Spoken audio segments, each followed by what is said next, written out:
Hey class, in our last session we have discussed about the basic concepts of national income. Now we will discuss the methods of calculating the national income, and our first method will be income method. कैसे क्या था बेटा इसके अंदर? अगर देखो बेटा, अगर अपन ने बात करी थी जब बेसिक कंसेप्ट के अंदर हमने कहा था income is equal to expenditure and expenditure is equal to the production. ये तीनों ही मेथड्स काम आएंगे। अगर इन तीनों में से एक भी चीज पता कर ले तो हमको नेशनल इनकम पता पड़ जाएगी। ओके, एक चीज माइंड में सेट करें, नेशनल इनकम किसको बोलते हैं? सर हम नेशनल इनकम किस चीज को बोलते हैं? दैट इज NNP@FC,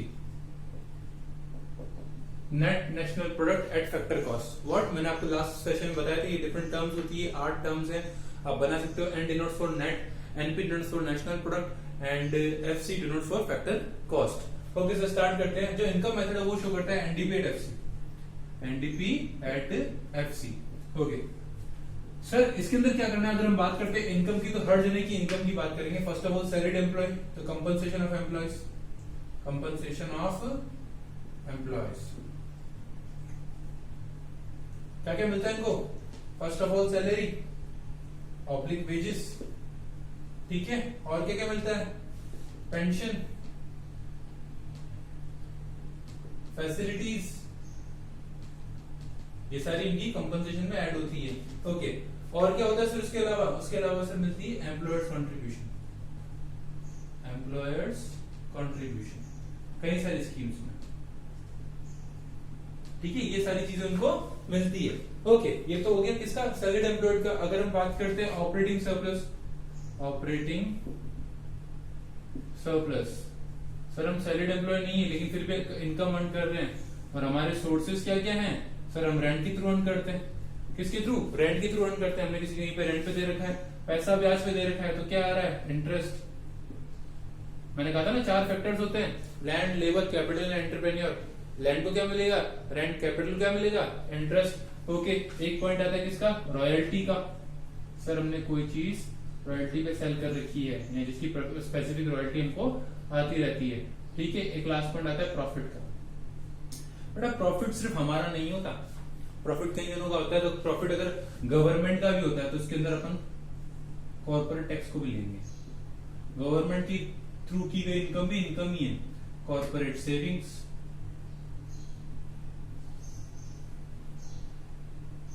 ठीक है।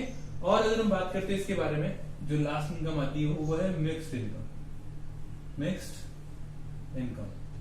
कुछ लोग सेल्फ एम्प्लॉयड भी होते हैं, जो कि खुद ही बहुत कम रिसोर्सेज में खुद का सेल्फ एम्प्लॉयमेंट कर रहे होते हैं, सेल्फ जनरेट कर रहे होते हैं, ना किसी की नौकरी करते हैं, ना ही किसी को रेंट वगैरह ऐसे चीजों पे वो चल रहे हैं, ठीक है। तो ये सारी चीजें आती है इनकम मेथड के अंदर। क्या डिस्कस किया हम लोगों ने? इसको क्या बोलते हैं? NDP@FC, net domestic product at factor cost, ठीक है सर। कैसे कैसे? 3 पार्ट्स मेन है इसके, compensation of employees, operating surplus, mixed income. Compensation of employees को हमने फर्दर डिवाइड किया, क्या क्या कंपनसेशन मिलती है? सैलरी, पेंशन, ठीक है, ऐसे other facilities and employers contribution. Profit की अगर हम लोग बात करते हैं तो rent, interest, royalty and profit. Profit को फर्दर डिवाइड किया गया corporate tax and corporate savings. अगर किसी क्वेश्चन के अंदर आपको प्रॉफिट दे रखा है और कॉर्पोरेट टैक्स अलग से शो कर रखा है, तो आपको उसको नेग्लेक्ट करना है, क्योंकि आपको ओवरऑल दे रखा है ना, इसके अंदर सब कुछ कवर्ड है सारी चीजें, तो आप प्रॉफिट को कंसीडर करोगे, बाकी चीज को कंसीडर नहीं करोगे। एक आता है मिक्स्ड इनकम, मिक्स्ड इनकम आपको एक्सप्लेन कर चुका हूँ। ओके सर, अगर हम बात करते हैं हमारे नेक्स्ट मेथड की, जो की है एक्सपेंडिचर मेथड। कौन सा मेथड है? Expenditure method. बेटा जैसे हमने इनकम की बात करी तो हमने इनकम को एक्सप्लेन किया, पूरा बताइए सर इनकम के अंदर क्या क्या होता है। वैसे ही एक्सपेंडिचर की हम लोग बात करेंगे। एक्सपेंडिचर के अंदर भी ये सेम कंसेप्ट चलेगा कि सर जितने पैसे खर्च किए गए हैं पूरे नेशन के अंदर, उसकी बात की जाएगी, ठीक है। एक बार देख लेते हैं इसको भी। Expenditure method. ओके, हमारे जो एक्सपेंडिचर मेथड था उसके अंदर हम क्या एक्सप्लेन कर रहे थे? सर ये होता क्या है? तो सर इसके अंदर सबसे पहले हम बात करेंगे consumption, fixed consumption expenditure, fixed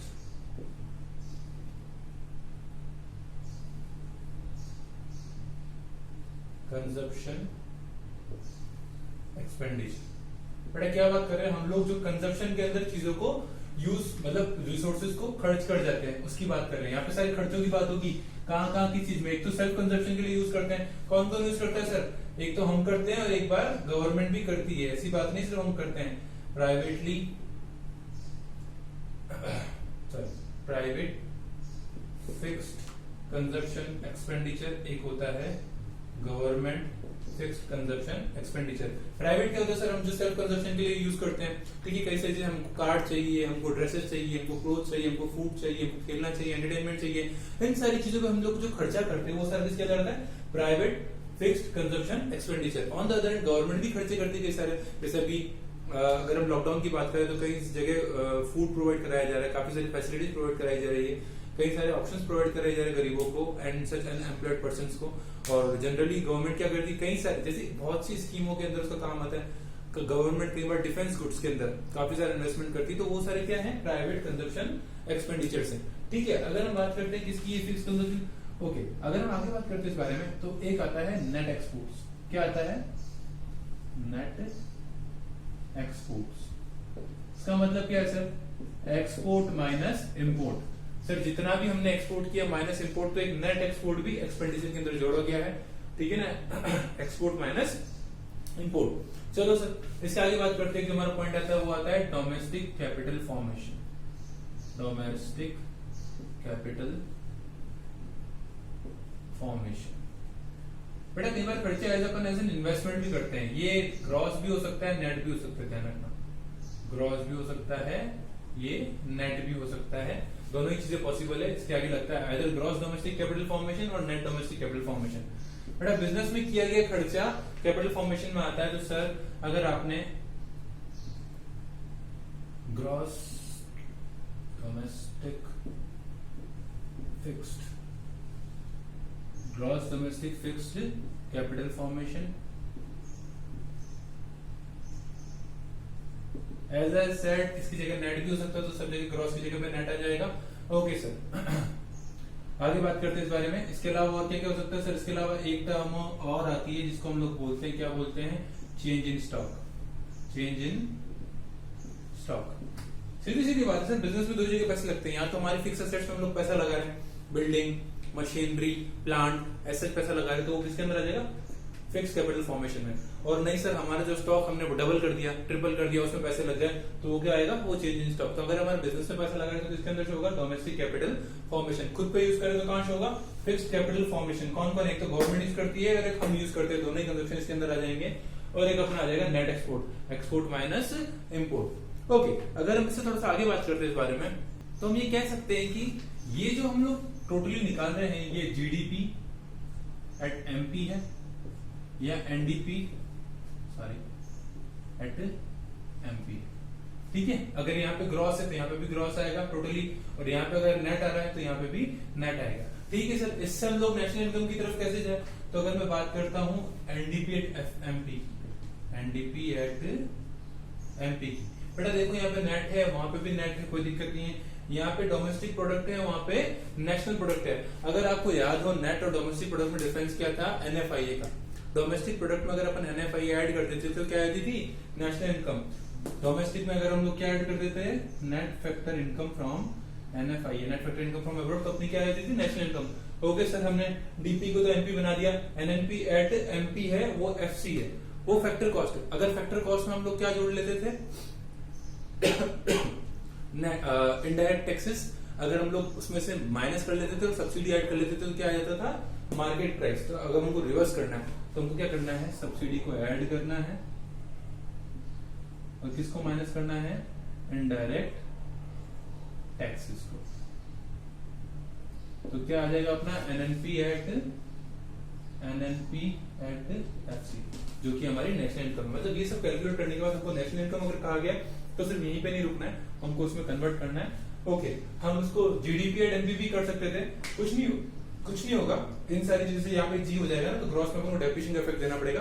अगर इसमें से ये जीडीपी एंड एनपी होता तो मेरे को यहाँ पे से डेप्रिसिएशन एक्स्ट्रा माइनस करना पड़ता, उसके अलावा सब कुछ सेम रहता, ठीक है सर। थोड़ा सा आगे बात करते हैं इस बारे में। जो हमारा नेक्स्ट टॉपिक है वो है वैल्यू एडेड मेथड। क्या है, वैल्यू एडेड मेथड। सर अब तक हम दो चीजों की बात कर चुके हैं, एक्सपेंडिचर और इनकम। हमारा जो लास्ट टॉपिक बचा है वो है वैल्यू एडेड, उसको भी एक बार देख लेते हैं अपन।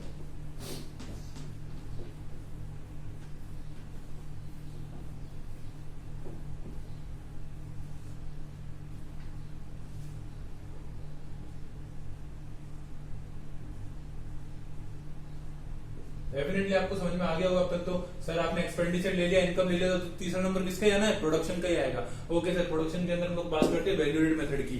बेटा यहाँ पे बात हो रही है, क्या होता है देखो, किसी ने गुड्स बनाया 10 रुपए का, ठीक है, वो इसके लिए फाइनल गुड्स है, लेकिन सामने वाले के लिए रॉ मटेरियल। जैसे कि मैं बात करूं, अगर कोई किसान रुई उगाता है, रुई उगाने के बाद उसको कॉटन क्या कहते हैं थ्रेड में चेंज किया था। अब जिसने रुई उगाई उसके लिए तो रुई अपने आप में उगा के जो बेच रहा है वो अपने आप में फाइनल गुड्स है, ठीक है। लेकिन जो बंदा धागा बनाता है उससे, उसके लिए वो क्या है? रॉ मटेरियल है, तो वो उससे परचेज कर लेगा।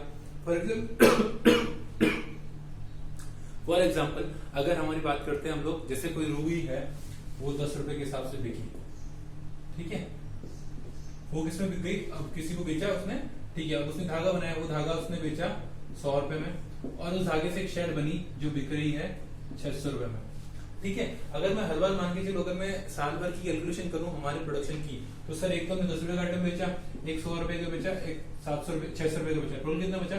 7,710 रुपए का, टोटल कितना? 710 रुपए का। बट ये गलत होगा, क्योंकि सर प्रोडक्शन तो ले देके सिर्फ शेड का ही हुआ है ना सर, आप उसमें वैल्यू ही तो ऐड करते जा रहे हो। इस शेड के अंदर कपड़े की धागे की कॉस्ट इंक्लूडेड है, और इस धागे के अंदर कॉटन की कॉस्ट इंक्लूडेड है, ठीक है, तो आप तो डबल कंप्लीट कर रहे हो। तो ऐसा कैसे कर सकते हो? तो उसको छोड़ के एक नया तरीका अपनाया गया। सर कैसा? सर अगर आपने यहाँ पे 10 का प्रोडक्शन किया तो यहाँ पे आप 100 में से ये कॉस्ट माइनस कर लोगे 10, तो आपको वैल्यू रेट पता पड़ जाएगा कि आपने इसकी वैल्यू में जितना ऐड किया है वो वैल्यू पता पड़ जाएगी, दैट इज 90, ठीक है। अगर हम इसकी बात करते हैं 600 की, तो सर आपने जो रॉ मटेरियल लिया था उसको माइनस कर लो, तो आपने जितनी वैल्यू ऐड की वो पता पड़ जाएगी, तो कितनी हो जाएगी? 500। तो अब देखो कैलकुलेशन में 10 प्लस 90 प्लस 500, टोटल कितना आ रहा है? 600, जो कि हमारा नेट फिक्स्ड प्रोडक्ट है, ठीक है ना। तो इससे क्या होता है? डबल काउंटिंग नहीं होती है, डबल कैलकुलेशन नहीं होती है, ठीक है। ये था अपना वैल्यू एडेड कंसेप्ट। अब सर वैल्यू एडेड से नेशनल इनकम कैसे कैलकुलेट करते हैं मैं आपको बताया था।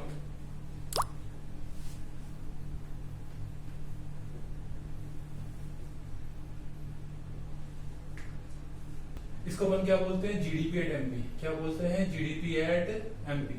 ओके, कैसे शो हो सकता है सर?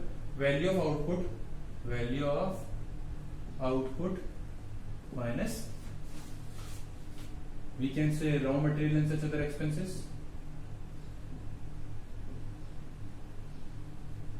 सच अदर एक्सपेंसेस। इसको अपन सिंपल भाषा में ये भी बोलते हैं इंटरमीडिएट कंजप्शन, इंटरमीडिएट कंजप्शन। क्या बोलते हैं? Intermediate consumption. मतलब गुड्स को बनाने के लिए जितना रॉ मटेरियल वगैरह सब आया उन सबको क्या बोलते हैं मिला करके? इंटरमीडिएट कंजप्शन, ठीक है सर। ये सारी चीजें उसके अंदर आई है, ठीक है sir. Value added, value of output कैसे निकाला आपने? तो सर वैल्यू ऑफ आउटपुट तो ऐसा है ना, वैल्यू मतलब सर जो मैंने कितना वैल्यू एड किया है कैसे पता कर लिया आपने कि सर इतनी वैल्यू हमारी आउटपुट की आई है, वो कैसे पता करेंगे sir?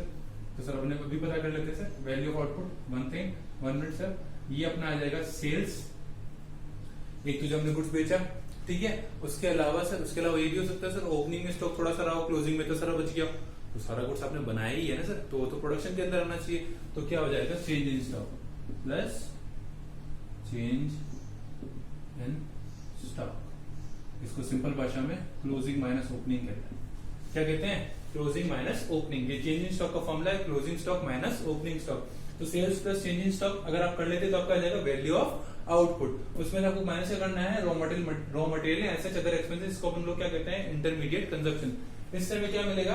GDP at MP, gross domestic product at market price, production की स्पेसिफिक कॉस्ट। बट मेरे को क्या चाहिए? मेरे को तो चाहिए national income, NNP at FC. क्या चाहिए? NNP at FC, net national product at factor cost. क्या करूं सर? पहले से स्टार्ट करते हैं। ये ग्रॉस है, वो नेट है, डेप्रिसिएशन माइनस कर दो तो ये अपने आप ये भी नेट बन जाएगा। ओके सर, जी का लड़का तो अड़ गया।